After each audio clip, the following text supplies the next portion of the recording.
Welcome all of you on the platform of Megagate. तो आज हम लोग पढ़ने वाले हैं नॉर्मल स्ट्रेस, शियर स्ट्रेस, इन सबको हम लोग अच्छे से आज पढ़ने वाले हैं। तो इसको पढ़ने से पहले हमेशा की तरह एक छोटी सी रिकैप लूंगा। तो लास्ट लेक्चर में हम लोगों ने डिफरेंट टाइप्स ऑफ बीम को स्टडी किया था, उसके डिटर्मिनेट और इनडिटर्मिनेट नेचर को देखा था। वहां पर कुछ हम लोगों ने एग्जाम्पल लेकर के सॉल्व किया था, ये किस तरीके से हम लोग सॉल्व कर सकते हैं, नंबर ऑफ रिएक्शन को कैसे रिजॉल्व करेंगे, फिर कंपैटिबिलिटी इक्वेशन का क्या रोल है, कहाँ पर हम लोग कंपैटिबिलिटी इक्वेशन यूज कर सकते हैं, किस तरीके से यूज कर सकते हैं, कंपैटिबिलिटी इक्वेशन में डिफॉर्मेशन का क्या रोल है। तो इन सब चीजों को हमने लास्ट लेक्चर में डील किया था और इसको एक समराइज फॉर्म में भी हमने एक जगह ला करके उसको कंक्लूड किया था। सारे मतलब बेसिकली जो वहां पर हम लोग लास्ट लेक्चर में डील किया था वो बीम और टाइप्स ऑफ बीम या नेचर ऑफ बीम को लेकर के हमने स्टडी किया था। आज हम लोग स्टडी करने वाले हैं वो हमारी स्ट्रेस है, जैसे नॉर्मल स्ट्रेस, शियर स्ट्रेस, इन सबको हम लोग पढ़ने वाले हैं। तो चलो शुरू करते हैं।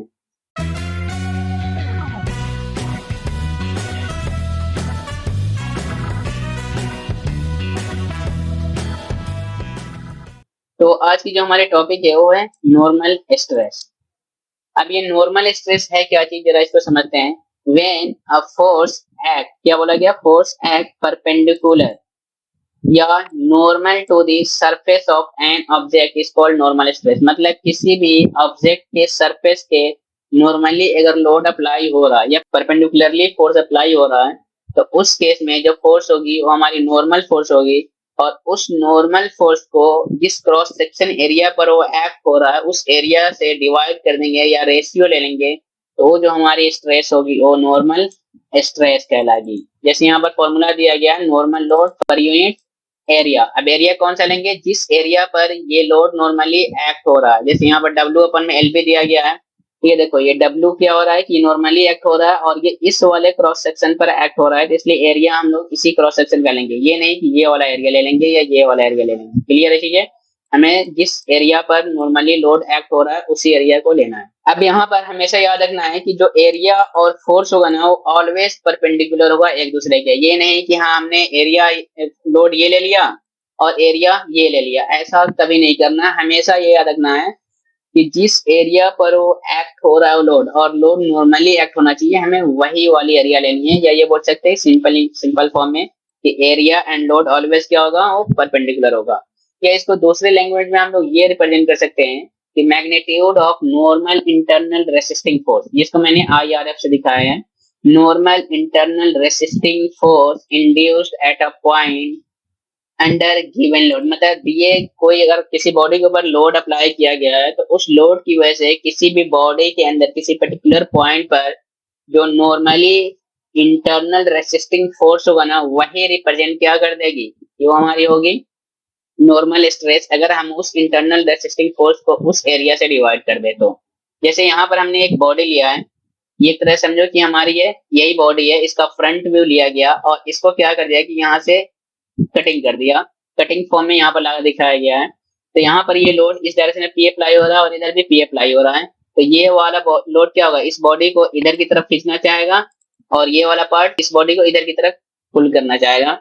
तो अब इसकी वजह से मान लो कि ये जो हमने क्रॉस सेक्शन कटिंग किया है, इस कटिंग क्रॉस सेक्शन पर इस लोड की वजह से इधर क्या होगा, फोर्स अप्लाई होगा, मतलब इंटरनल रेसिस्टिंग फोर्स जनरेट होगा, और इस लोड की वजह से इधर इंटरनल रेसिस्टिंग फोर्स जनरेट होगा और दोनों ही इक्वल इन मैग्नीट्यूड होगा। तो ये जो इंटरनल रेसिस्टिंग फोर्स है ना, ये फोर्स जिस भी पॉइंट पर या जिस पर्टिकुलर एरिया पर जनरेट होगी या इंड्यूस्ड होगा, उस एरिया से अगर हम उसको डिवाइड कर दे रहे हैं, वो जो हमारी स्ट्रेस आएगी वो हमारी नॉर्मल स्ट्रेस होगी। तो normal stress is nothing but the normally internal resisting force induced eight a point under a given load is called normal load. और जिस एरिया पर ये इंटरनल रेसिस्टिंग फोर्स इंड्यूस्ड हो रहा, अगर उसका हम लोग रेशियो ले रहे हैं तो हमारी नॉर्मल स्ट्रेस कहलाएगी।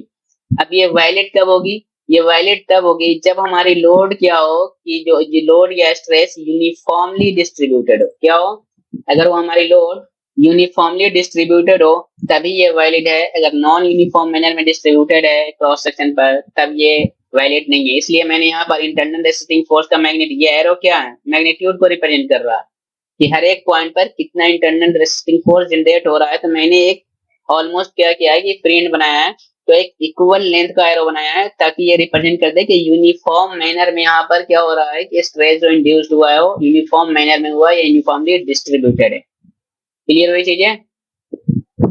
तो अब यहाँ पर फॉर्मूला क्या बन गया कि अगर हम लोड लोड जो है यहाँ पर एक्स डायरेक्शन में अप्लाई कर रहे हैं तो सिग्मा एक्स एक्स क्या हो जाएगा, सिग्मा ए मतलब एक्सियल डायरेक्शन में ही है, तो नॉर्मल इंटरनल रेसिस्टिंग फोर्स जिसको हमने यहाँ पर एफ से रिप्रेजेंट किया या यहाँ पर पी से भी दिखाया गया है, तो पी बाई ए या एफ बाई ए।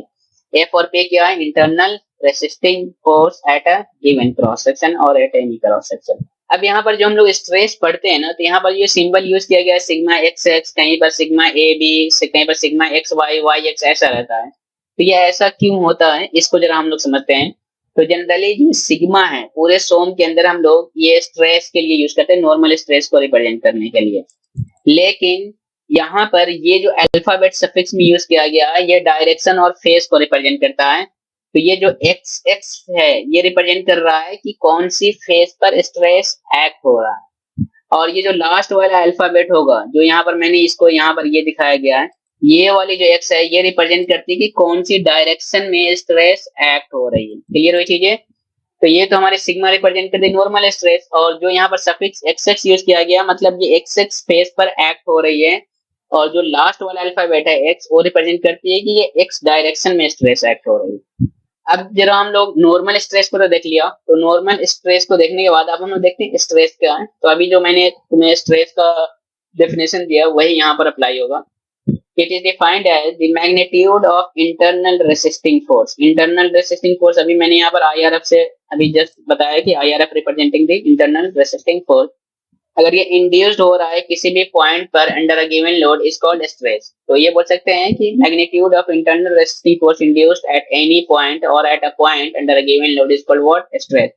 और स्ट्रेस जो होता है ना वो ऑलवेज क्या होगा, नॉर्मली एक्ट होगा। Stress act as a normally, stress will act as a normally applied load. हमेशा क्या होगा कि स्ट्रेस होगा वो नॉर्मल होगा। अब यहाँ पर हमने नॉर्मल स्ट्रेस तो पढ़ लिया, किसी का एक दूसरा भाई है शियर स्ट्रेस। तो नॉर्मल स्ट्रेस अभी हमने क्या बताया कि क्रॉस सेक्शन पे ये परपेंडिकुलरली एक्ट होता है, लेकिन जो शियर स्ट्रेस होता है ना ये ऑन दी क्रॉस सेक्शन या ऑन दी सरफेस ये अप्लाई होता है, जिसकी वजह से क्या होता है कि बॉडी की शेप चेंज हो जाती है। जबकि नॉर्मल स्ट्रेस क्या होता है, नॉर्मली एक्ट होता है जिसकी वजह से बॉडी की डायमेंशन चेंज होती है। तो यहाँ पर जो फोर्स आएगा या जो हमारी जो शियर स्ट्रेस डेवलप होगी उसको कैसे आइडेंटिफाई करेंगे या कैसे समझेंगे इसको जरा समझते हैं।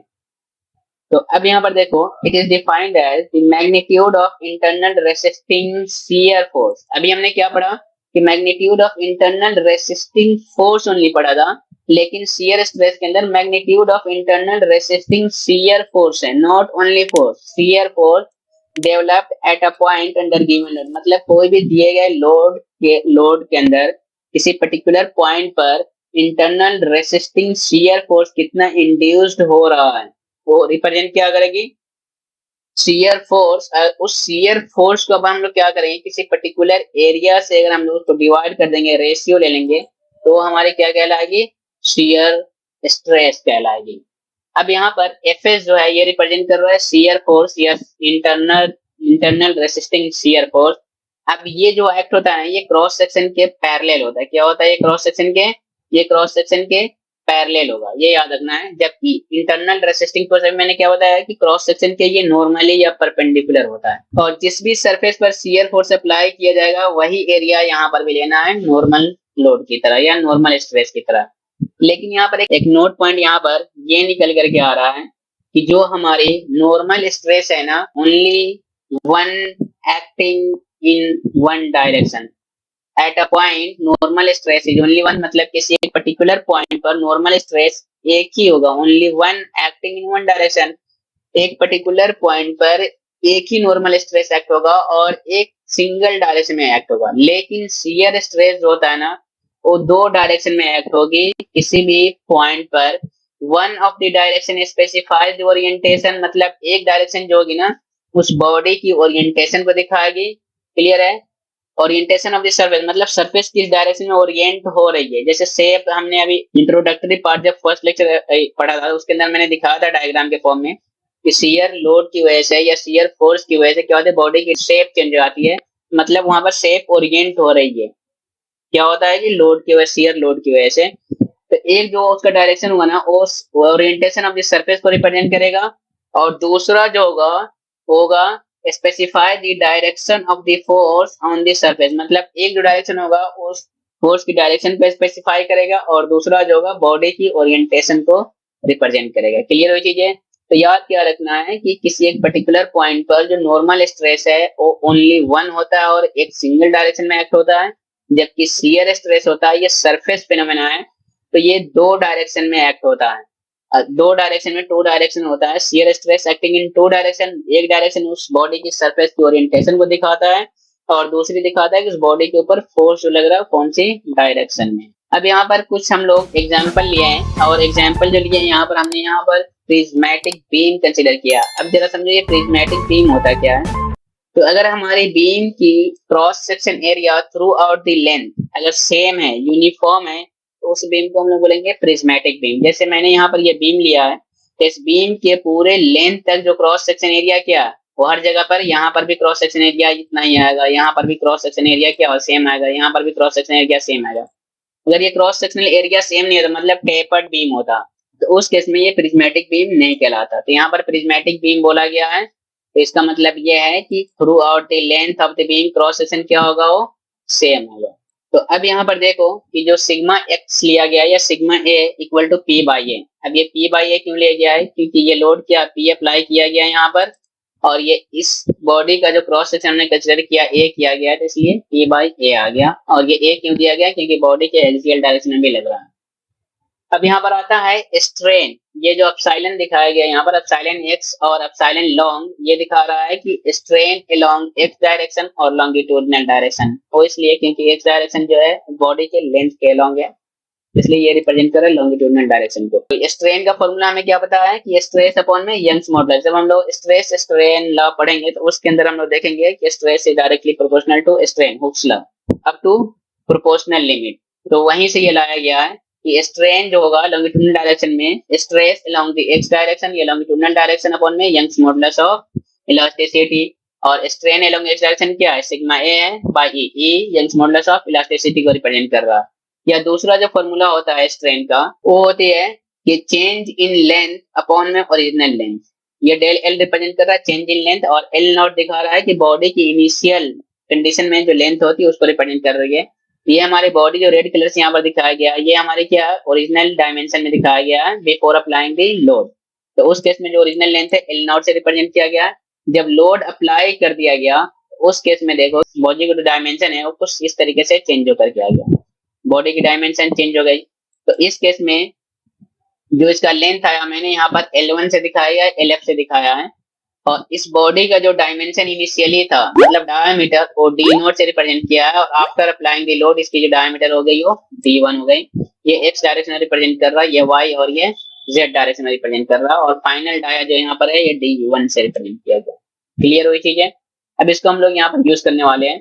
तो स्ट्रेन का फॉर्मूला अभी हमने क्या देखा, हमारी स्ट्रेन की जो फॉर्मूला है change in length upon original length. तो चेंज इन लेंथ क्या होगा, final length minus initial length. तो फाइनल लेंथ अगर यहाँ पर करेंगे तो क्या हो जाएगा, L F minus L not और डिवाइडेड बाई एल नॉट। तो ये हमें दे देगा क्या, स्ट्रेन अलोंग एक्स डायरेक्शन या लॉन्गिट्यूडनल डायरेक्शन। अब यहाँ पर ये दो इक्वेशन है, इन दोनों इक्वेशन को हम लोग क्या कर रहे हैं, यूज कर रहे हैं। तो यहाँ पर हमें क्या देखने को मिल रहा है कि जो चेंज इन लेंथ है या चेंज इन लेंथ को हम लोग अभी आगे पढ़ेंगे डिफॉर्मेशन बोलते हैं। तो इसकी जो वैल्यू आएगी सिग्मा ए, मतलब stress along axial direction into L divided by E, और सिग्मा ए का फॉर्मूला भी हमने यहाँ पर क्या देखा, पी बाई ए। तो इस पी बाई ए की वैल्यू यहाँ पर पुटिंग किया तो पी एल अपॉन में ए, और ए की वैल्यू यहाँ पर क्या आएगी, क्रॉस सेक्शन एरिया, मतलब जिस एरिया पर ये लोड अप्लाई हो रही है वो हमारी एरिया को यूज करेंगे। तो ये सर्कुलर हमने सेक्शन लिया है, तो उसका एरिया क्या हो जाएगा, पाई बाई फोर मैंने यहाँ पर शिफ्ट कर दिया डी स्क्वायर ई, और ये पी एल यहाँ से ये शिफ्ट हो गया। ये हमें दे दिया चेंज इन लेंथ, या बोल सकते हैं कि डिफॉर्मेशन बॉडी में कितना हुआ लेंथ के along the direction of length. इसी तरह अगर हमारी बॉडी के अंदर स्ट्रेन जनरेट हो रही है लॉन्गिट्यूडनल डायरेक्शन के परपेंडिकुलर, ये बोल सकते हैं कि अप्लाइड किए गए जिस डायरेक्शन में लोड अप्लाई किया गया है उसके परपेंडिकुलर डायरेक्शन में बॉडी में जो चेंजेज आएगी, या उसकी वजह से जो स्ट्रेन जनरेट होगा उसको हम लोग बोलेंगे लेटरल स्ट्रेन। जैसे लोड यहाँ पर इधर अप्लाई किया गया है ना, ये इस डायरेक्शन में, और यहाँ पर जब इसको ये क्या लोड अप्लाई किया गया तो बॉडी क्या है, यहाँ पर देखो एक्स, यहाँ पर एक्सपेंड हो गया, तो ये वाला बॉडी इधर ये वाला डायमेंशन है, ये कॉन्ट्रैक्ट होकर के ये क्या था, पहले अभी यहाँ से यहाँ तक था, यहाँ से यहाँ तक था ना, अब ये कॉन्ट्रैक्ट होकर के यहाँ से यहाँ तक आ गया। मतलब क्या हो रहा है कि इसकी डायमेंशन में रिडक्शन आ रहा है, कमी आ रही है। तो ये जो डायमेंशन जो चेंज हो रहा है, जो perpendicular to the applied load है, तो इसकी वजह से जो स्ट्रेन जनरेट होगा वो हमारी लेटरल स्ट्रेन कहलाएगी।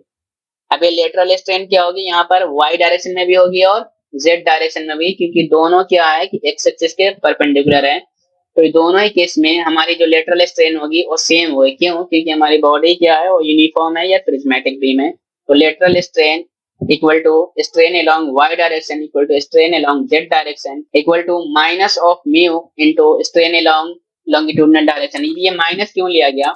क्योंकि इसकी डायमेंशन में क्या आ रहा है, रिडक्शन आ रहा है। तो जब इसकी डायमेंशन को हम लोग लेंगे फाइनल माइनस इनिशियल करेंगे, तो ये क्या है, स्मॉलर वैल्यू और ये लार्जर वैल्यू है, तो वैल्यू क्या आएगी, निगेटिव में आएगी। तो वही निगेटिव वैल्यू यहाँ पर अपीयर हो रही है, या बोल सकते हैं कि डायमेंशन में रिडक्शन आ रही है, उसको रिप्रेजेंट किया जा रहा है।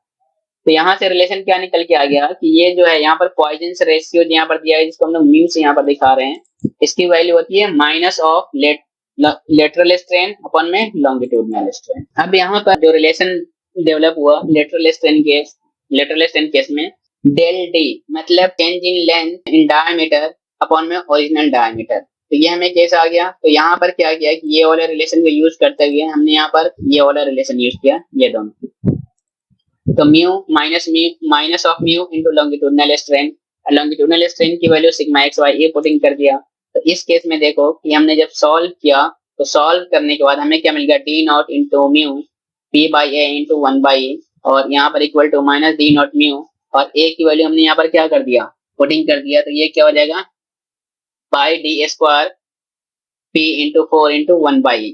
तो अब यहाँ पर जो हमें डिफॉर्मेशन डायरेक्ट फॉर्मूला क्या याद रखना है कि चेंज इन डायमीटर जो हमारी बॉडी की है उस केस में डायरेक्ट हमें याद रखना है कि -4 mu P upon pi D not. तो हमें ये फॉर्मूला बेसिकली याद नहीं रखना है, हमें मेन ये वाला फॉर्मूला याद रखना है, या आप बोल सकते हैं डायरेक्ट कि हमें ये वाला फॉर्मूला याद रखना है। इसी को हम लोग अप्लाई करके सारी चीजें याद कर सकते हैं, कैलकुलेट कर सकते हैं। ये वाला फॉर्मूला याद है, ये वाला याद रहेगा, ये तीन फॉर्मूला अगर याद रहेगा ना, तो कोई भी डिफॉर्मेशन से रिलेटेड न्यूमेरिकल आएगी उसको इजीली हम लोग सॉल्व कर सकते हैं। लेकिन ये वाला फॉर्मूला याद रखना, ये बहुत ज्यादा यूज होगा न्यूमेरिकल में।